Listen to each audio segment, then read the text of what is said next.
Bonjour à tous, aujourd'hui nous allons parler du congrès de l'Association des maires de France qui se tient aujourd'hui et dans les prochains jours. Avant tout, je vous invite à vous abonner, à mettre les notifications pour me permettre de vivre de ma chaîne comme d'habitude. Et c'est parti pour le sujet d'aujourd'hui. Alors aujourd'hui et les prochains jours a lieu le congrès de l'Association des maires de France. L'Association des maires de France, elle est aujourd'hui présidée par François Barouin, donc qui est encarté aux Républicains, qui est les Républicains, qui a été ministre de l'économie de Sarkozy, qui est maire de Troyes et qui a été à un moment donné à peu pressenti pour représenter les Républicains pour l'élection présidentielle de 2022. Et donc voilà, c'est un quinquas qui est dans le parti Les Républicains, un cadre un peu de premier plan plutôt, hein. Et donc du coup, donc là, il est président de l'Association des maires de France qui tient son congrès maintenant, aujourd'hui et les prochains jours. À ce congrès de l'Association des maires de France, il s'agira notamment d'élire un nouveau président de l'Association des maires de France. Et cette élection, les résultats auront lieu cet après-midi, donc à 17h, et on saura qui préside l'Association des maires de France. Ça signifie d'ailleurs que le mandat de François Barouin à la tête de l'Association des maires de France se termine. Donc après, il devient le maire de Troyes, le simple maire de Troyes. Et donc dans ces cas-là, on se demande, va-t-il tenter de jouer un rôle de premier plan dans le congrès des Républicains qui va donner le candidat, dans la campagne des Républicains pour le prochain candidat, voire plus. Est-il en position de négocier une place, un poste de ministre? Sera-t-il le Premier ministre du prochain, si jamais le candidat de droite est élu, sera-t-il le Premier ministre du prochain candidat de droite? Euh, le jeu est ouvert. Je n'ai pas d'informations en particulier, mais pour moi, étant donné qu'il y a une partie de ses obligations qui vont disparaître pour lui, du coup, le jeu se réouvre de ce côté-là. Et puisqu'il a été pressenti à un moment donné, c'était un des seuls candidats qui était plus ou moins consensuel, c'est-à-dire tout le monde était d'accord pour se mettre derrière aux Républicains. Alors que tous les autres sont contestés et ne sont pas forts au point que les autres se mettent derrière. Barouin était un des seuls qui considérait que. Enfin, c'était un des seuls sur lesquels la candidature pouvait faire consensus et les autres pouvaient se retirer pour lui. Donc voilà, donc là, il y a une petite question qui se pose un petit peu sur l'avenir politique de François Barouin. À ce congrès, il avait pour sujet la crise sanitaire et la crise du Covid, parce qu'il y a un programme de ce congrès de l'Association des maires de France. Donc, on sent que la crise sanitaire et la crise du Covid donc, balayent comme ça tout le programme. Mais il y a plusieurs interventions, plusieurs conférences, plusieurs discours qui vont avoir lieu sur différents sujets. C'est un peu, on va faire une revue un petit peu de tout ce qui se passe dans les villes, dans les communes. On fait un peu un état des lieux, on se pose des questions, on propose, on fait des propositions, on fait des demandes. C'est un peu les états généraux et on dit ce qu'il y a à dire sur la situation des communes en France. Alors, on parle dans ce congrès, on va parler des pouvoirs du maire, la marge de manœuvre qu'a le maire en France. Ça, c'est une problématique qui existe parce que il s'agit notamment des relations entre le maire et les autres territoires, les autres échelons, comme ça, de la carte française de l'administration, les autres échelons administratifs du millefeuille administratif français, comme on l'appelle souvent.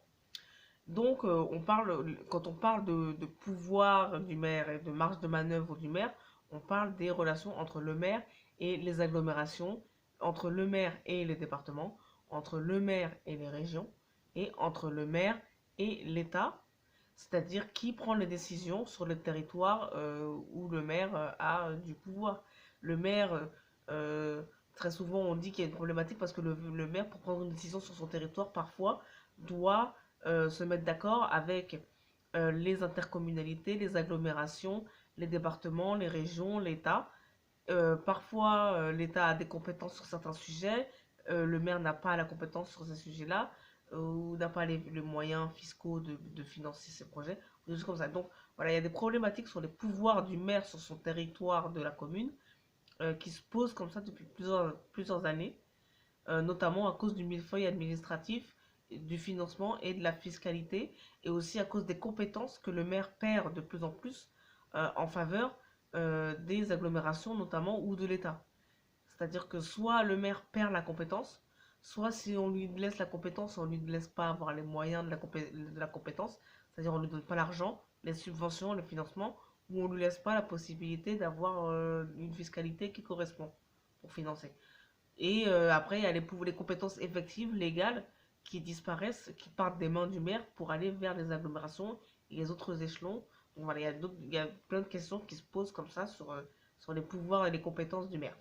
Il y a la question du grand âge, des structures d'accueil euh, des personnes âgées du troisième et quatrième âge, la question des aidants, la question de la santé, notamment suite à la crise sanitaire, de la prise en charge de la santé, de la vaccination peut-être, voilà, des personnes de troisième âge. Il y a la question de la gestion des ressources humaines et des personnels de la fonction territoriale publique, de la fonction publique territoriale.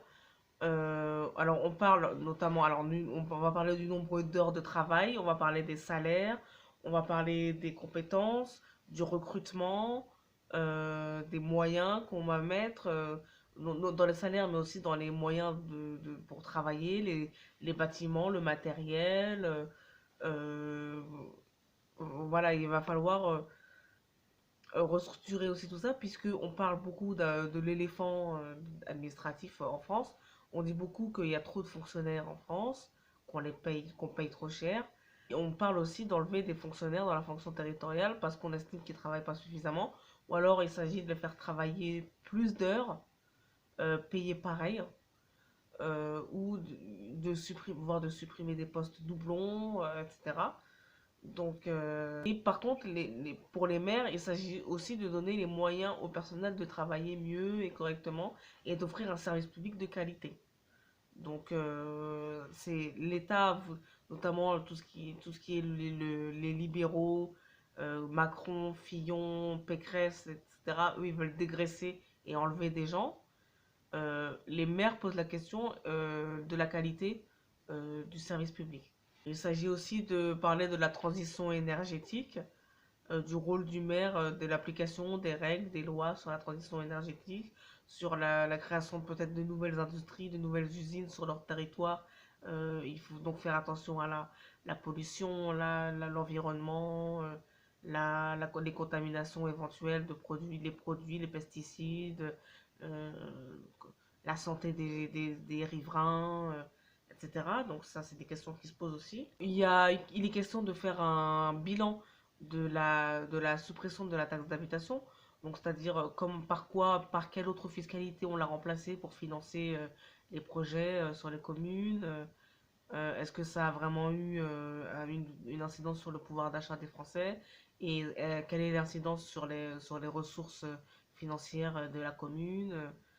Voilà, donc la gérer comme ça un tarissement financier. Ensuite, il s'agit de revoir les dynamiques territoriales, notamment en termes d'emploi, en termes de production de richesses financières et en termes de tourisme, en termes de dynamisme économique. Et donc, il s'agit de faire revenir comme ça de l'industrie, du travail, du dynamisme économique, de la richesse, de faire revenir aussi du dynamisme de la vie économique, de faire revenir les gens, que les gens viennent habiter dans ces territoires-là, parce qu'il y aurait des opportunités de travail, des opportunités économiques, pour éviter la désertification des territoires ruraux notamment, euh, faire revenir les médecins, faire revenir les entreprises, faire revenir les salariés, les travailleurs. Et puis ça fait rentrer de la fiscalité aussi dans les caisses des communes. Revoir tout ce qui est le déploiement international des régions à travers notamment la communication et le nation branding, c'est-à-dire que comment on promeut la région ou la nation à l'étranger pour favoriser notamment le tourisme, mais aussi faire venir les entreprises, comme je le disais. Et donc là, je ne sais pas si vous avez constaté, vous, dans vos villes, notamment dans les villes moyennes de plus de 10 000 habitants. Il y a tout un tas de nouveaux quartiers qui poussent et qui pullulent absolument partout avec des nouveaux immeubles qui sont pensés différemment des années précédentes, où on voit que les immeubles ont été pensés pour être de beaux immeubles. On voit qu'il s'agit de faire de l'urbanisme un vrai choix, qui soit notamment un choix de l'habitat, un choix aussi esthétique, un choix qui